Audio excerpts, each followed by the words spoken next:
네, 안녕하세요. 사주상담사 사주세입니다. 저번 시간에 우리 음양에 대해서 했었고요. 오늘 오행을 할 건데 우선 음양에 대해서 짧게 정리 좀 하고 갈게요. 사주의 가치를 더해서 저는 사주세요. 음과 양이 있다. 얘네들은 뭐예요? 동양의 사상을 관통하는 모든 것들 중에 가장 중요한 거 이러면 음양이다 이렇게 하시면 될 것이고, 우리가 사주풀이 즉 명리학에 있어서도 굉장히 중요한 영역입니다. 여기서 몇 가지 중에 가장 중요한 거, 자, 음양에서 음은 수렴해요. 네, 수렴한다는 건 뭐예요? 받아들여줘요. 받아들여서 어떤 상황에는 유연해져요. 그렇기 때문에 실리적이에요. 이렇게 보시면 돼요. 네. 반면에 양은 수렴과 반대의 개념이 발산해요. 네. 그리고 발산하려니 명분을 중요하게 한다. 네. 요 정도만, 우선 요 정도만 일단 음양에 대해서 짚고 넘어갈게요. 이거 굉장히 중요한 부분이에요. 그래서 오늘 할 것으로 바로 넘어가면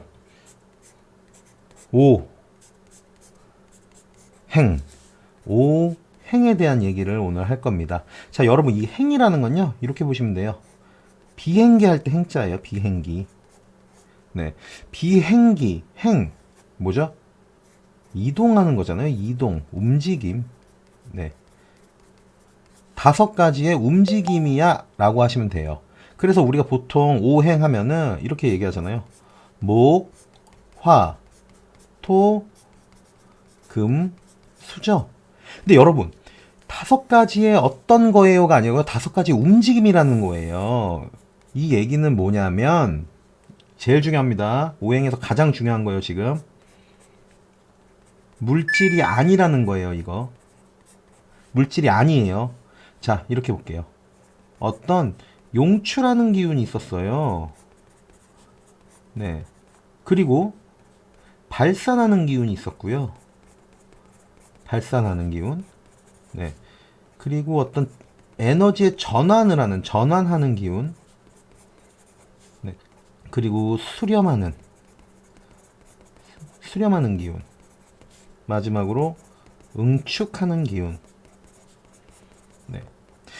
자, 보세요, 여러분. 지금 이렇게 뭐 용출, 발산, 전환, 수렴, 응축 이렇게만 들어도 다소 추상적이기도 해요.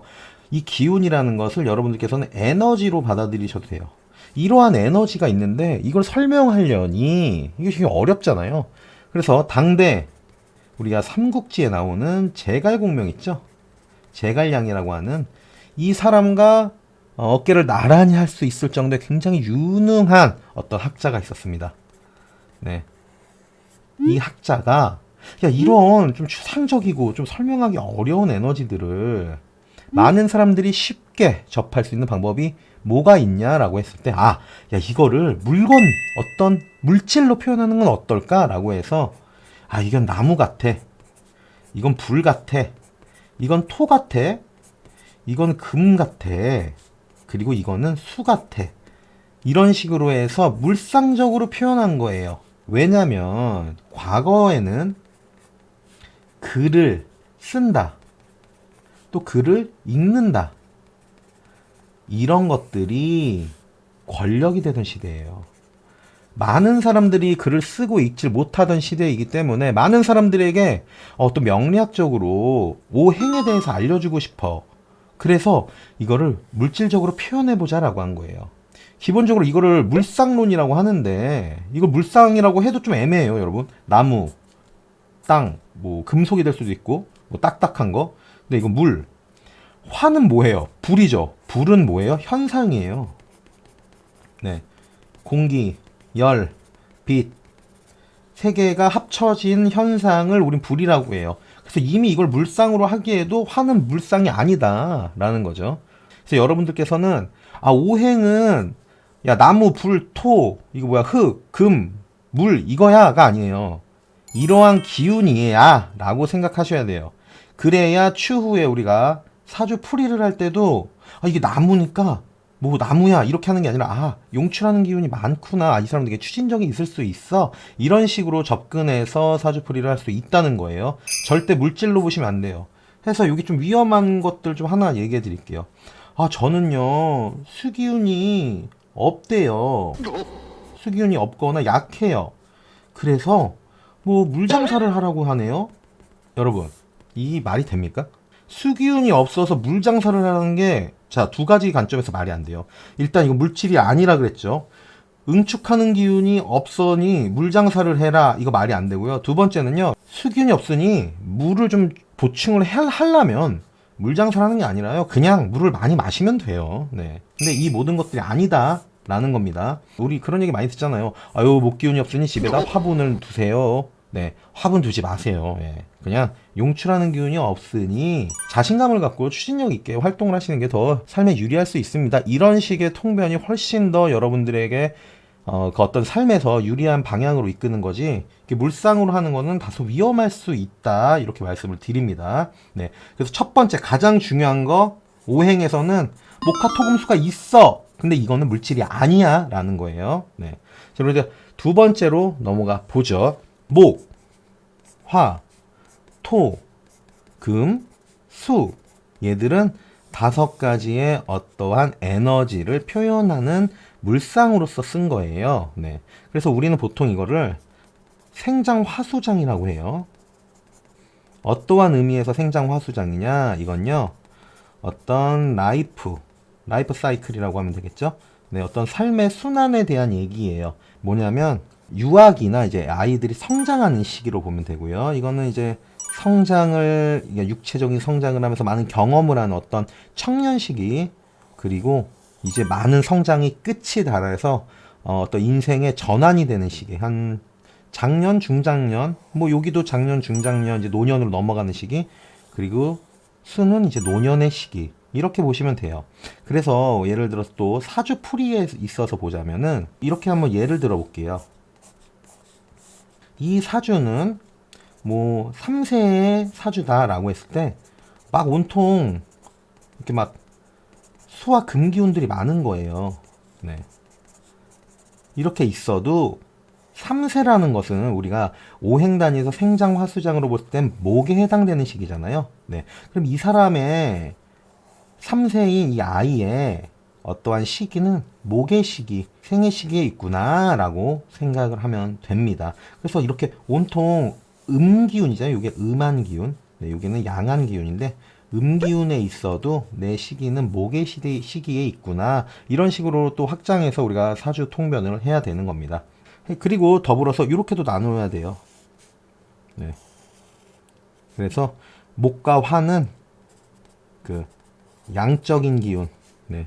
금수는 음적인 기운, 네. 그리고 이건 중간이죠. 중간. 네. 제가 지금 말씀드리는 것들은 요 정도는 이렇게 한번 들으면서 한번 이해만 하시면 돼요. 추후에 여러분들께서 우리가 소위 말해 진도 뺀다 그러잖아요. 진도 좀 많이 빼면은 그때 다시 와서 보셔도 되는 부분이니까요. 요게 지금까지는 핵심이다. 다시 한번 짚고 넘어갑니다. 해서 이어서 생장화수장에서 조금 더 보충을 할게요. 자, 바닥에 용출하는 기운이 올라와요. 쭉 성장하죠.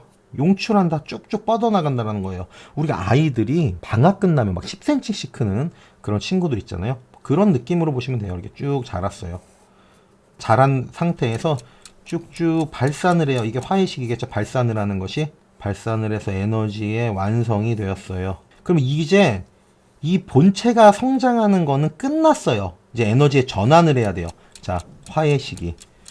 토라고 해서 생장 화수장에서 화의 시기. 토의 기운요. 아, 이제 에너지가 꽉 찼어. 이제 전환해야 돼. 어떤 걸로 전환해야 돼? 열매 맺히는 걸로 전환을 해야 돼. 이 열매 맺는 거, 수렴하는 거, 이것을 금의 기운이다 라고 보시면 돼요. 생장화수 장에서 장의 기운은 이 씨앗이 뚝 떨어져서 모든 이 에너지를 하나로 모아서 다시 용출해서 성장하고 확산해서 그 에너지 전환을 해서 다시 또 열매를 맺고 또 떨어지는 이런 라이프 사이클을 우리는 생장화수장 오행 단위에서 볼 수가 있습니다. 그리고 또 우리가 오행 단위에서 알아봐야 될 것들이 좀 몇 개가 있어요. 그 중에서도 이렇게 좀 얘기를 해보면 될 것 같아요. 자, 수, 토, 화, 목, 금. 자, 여러분 벌써 방향이 나왔잖아요. 네, 뭐죠? 북쪽을 뜻해요. 그리고 얘는 색으로는 흑색을 뜻하죠. 네. 그리고 숫자로는 1과 6을 뜻합니다. 네. 목, 동쪽, 네. 청색, 네. 숫자로는 3과 8을 뜻하죠. 자, 여러분. 근데 여기서 잠깐만 요 청색은 좀 짚고 가볼게요. 청색은 우리가 이렇게 보세요. 이런 상황이 있어요. 야, 신호등 파란불일 때 건너야지. 근데 신호등 무슨 색이에요? 초록색이잖아요. 근데 어쨌든 동쪽은 청색인데 우리가 색으로 이해할 때는 좀 녹색 계열로 이해하셔도 됩니다. 네. 그리고 이어서 화기운, 남쪽. 네. 그리고 붉은 기운, 붉은, 빨강. 네. 이렇게 보시면 되죠. 숫자로는 2와 7. 네. 이렇게 보시면 될 거고. 금기운, 서쪽, 백색. 숫자로는 4와 9. 네. 그리고 톤은 중앙, 황색, 5와 10. 이렇게 보시면 돼요. 여기서 뭐 특별히 많이 알아야 돼 라고 하는 건 그것보다는 이거 되게 기본이에요, 여러분. 여러분, 우리 이런 경우 있죠. 첫 번째로 이런 경우가 있어요. 아, 휴대폰 번호 나한테 좋은 게 뭐가 있을까요? 했을 때 이 숫자들 가지고 하는 거예요. 네, 예를 들어서 어떤 사람이 목기운이 없어요. 그래서 목기운이 되게 중요한 사주예요. 그러면은 3과 8을 많이 넣으세요 라고 하는 것이고, 옷은 어떤 색, 액세서리는 어떤 색이 좋을까요? 그러면은 뭐 청색, 뭐 녹색 이쪽으로 하시면 좋겠어요. 방향은 동쪽이 좋겠네요 라고 하는 것이 이 오행 단위에서 우리가 모두 이루어지는 거예요. 뭐 대체적으로 좀 파생하면 휴대폰 번호도 있을 수 있고요. 우리가 뭐 탄생석 있죠. 탄생석 같은 것도 이 색깔별로 이렇게 하실 수도 있을 것이고, 머리를 두는 방향, 머리 방향, 뭐 어떤 사업체의 방향, 뭐 이런 것을 얘기할 수도 있어요. 근데 여러분, 이거는 정말 중요한 영역이 사주 상담을 한다라고 하는 것은, 자, 당신은 수기운이 부족하고 수기운이 굉장히 중요하니까 휴대폰은 1, 6으로 바꾸고 흑색이랑 탄생석 뭐 이런 거 쓰세요. 그리고 사업체 이번에 새로 오픈한 거 북쪽으로 하세요. 이렇게 맹신하시면 절대로 안 돼요, 여러분.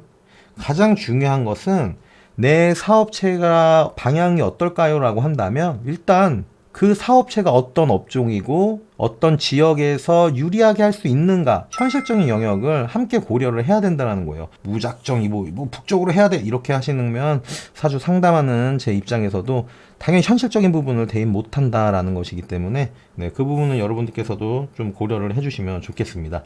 그리고 오행에서 가장 중요한 거는 오행의 생극을 봐야 돼요. 네.